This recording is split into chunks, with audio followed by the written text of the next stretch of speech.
of Kenya as he comes to the stage.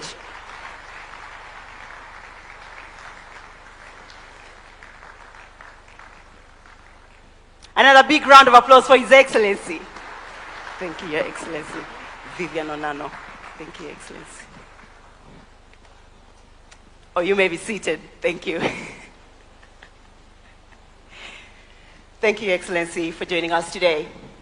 Mr. President, our session is really designed as a conversation, weaving together leadership and delivery, financing realities, global systems, and continental commitment. So without further ado, I'll dive into my first question. Africa's urban population is growing faster than infrastructure delivery, with cities expanding at over 3.5% annually. Under your leadership, Kenya has positioned housing at the center of its development agenda, recognizing as both a social and economic priority. In the next 2 to 3 months, your administration will have completed over 273,000 housing units, with another 500,000 planned for development, with over 640,000 direct jobs created. This is Africa's largest affordable housing program. Mr. President, this is bold leadership, and we would like to understand how you made this happen. What did it take to move housing from political commitments to a fully functioning economic system that delivers at scale? And what are some of the bottlenecks that you have had to intervene on to ensure affordable housing remains a national priority, Mr. President? Thank you very much, Vivian. And welcome colleagues and friends from across our continent to Kenya. The conversation that you want to engage me in is a conversation that is very close to my heart. Affordable housing is not just about houses. It's about people. It's about dignity. It's about jobs. It's about careers. It is about business and much more. And you have asked me a fundamental question that how did we move this from manifesto, from documents, from ideas into reality? And I have only one answer. It takes leadership. That's it. And we have had this in our plans as a country in many administrations. We've had it in many manifestos. We've designed how it can be done. But until you find the leadership that has the courage to translate it into reality, it will remain aspiration, it will remain talk, it will remain documents, it will remain campaign promises. And one more thing, you cannot undertake such a fundamental and consequential undertaking if you are focusing on the next election. It has to take a longer term focus in the next generation. That's what it takes. If you focus in the next election, you will not do it because it is difficult.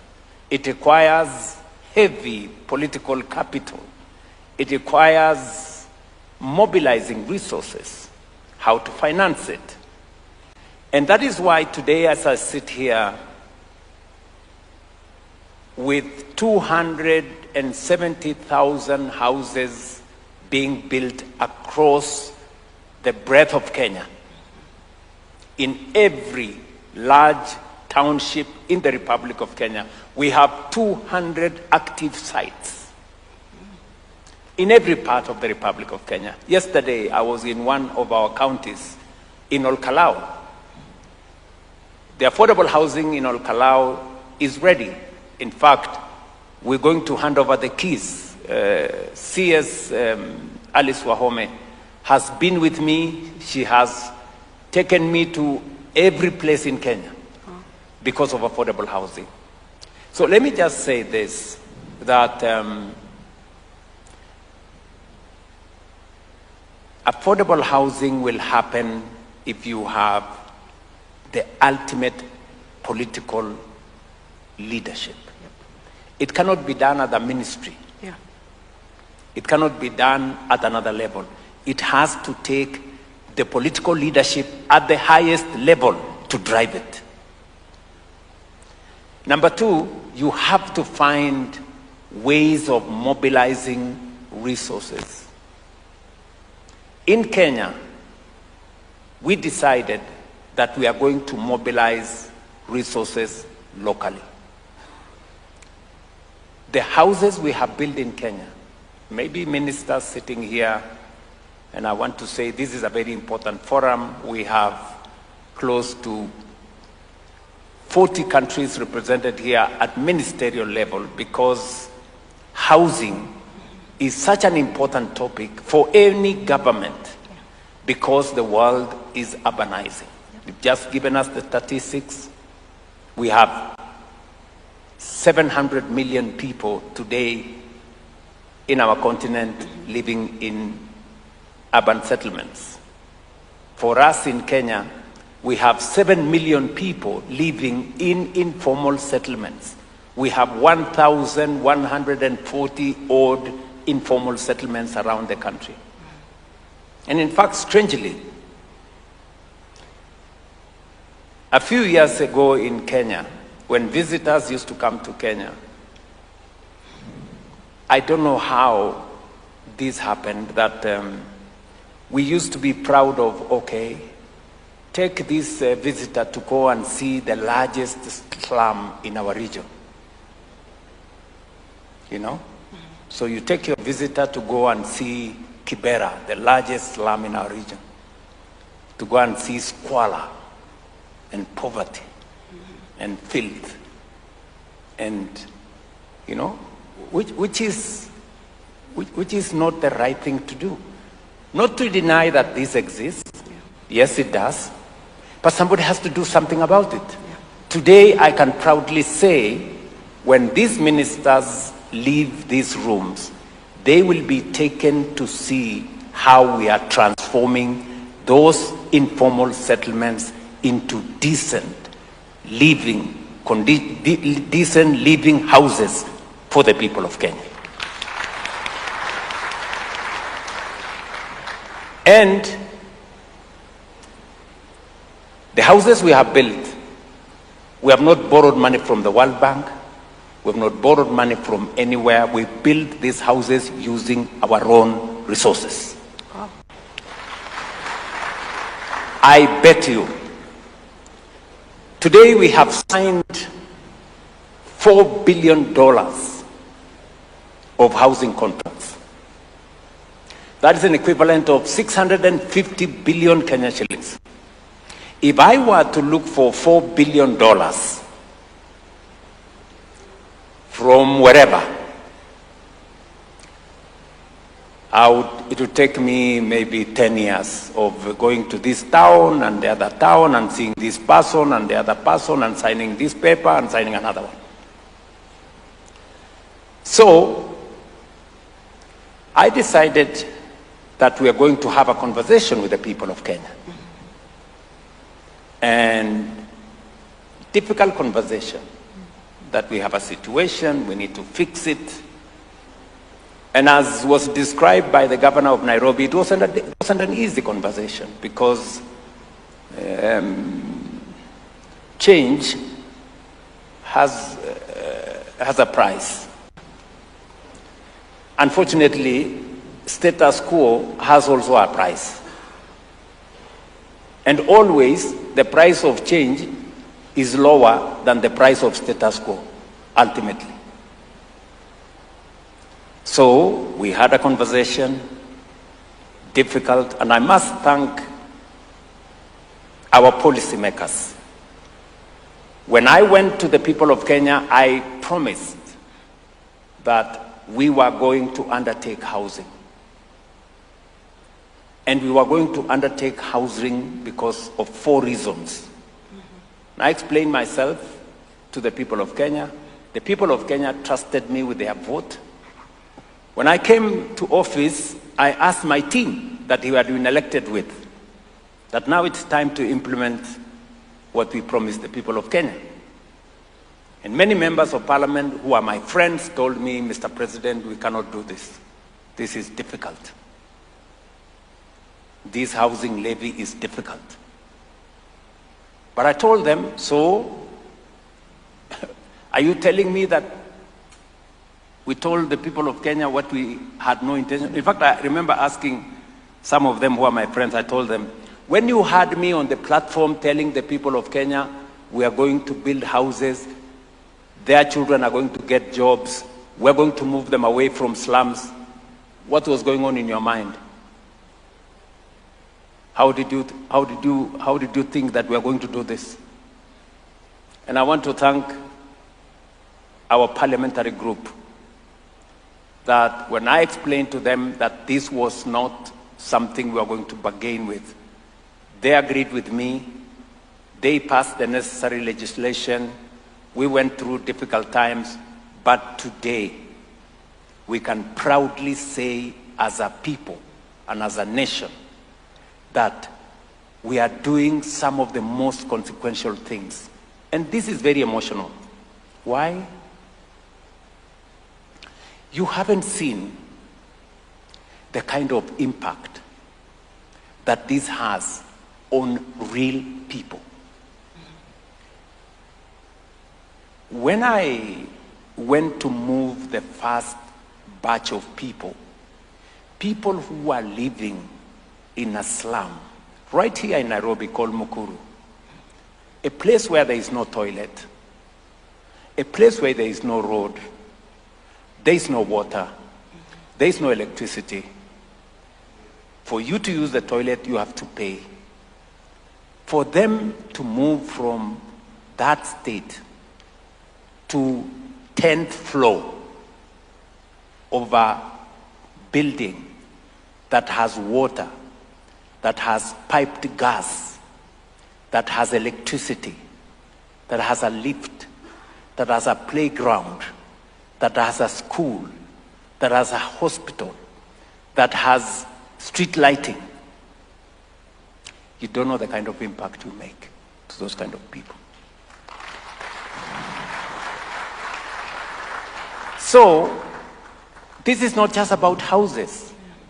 As I told you, it's about people's careers. In January this year, we brought on board about 6,000 interns.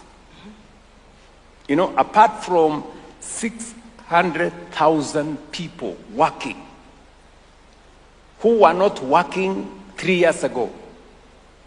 Architects, engineers, plumbers, quantity surveyors, carpenters, a whole array, realtors, painters, people who have gone to college. We're talking about graduates from our technical training colleges, certificate, people who have a certificate in electrical, in being an electrician, people who have degrees in architecture. These are real people with real careers to pursue. Today they have a chance to pursue their careers. Today, because of the housing program, we have industries that have come on stream. We have people who have been Juakali artisans, small enterprises. Today they are transitioning from being ad hoc. You know, you make one window today, you make another window after 2 months, You make another window after 10 months. Today, they have contracts. In fact, we ring-fenced close to 15 billion Kenya shillings for people who were informal. Today, we are formalizing their business. We've had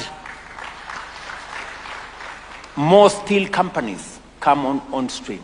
We've had more cement factories come on board.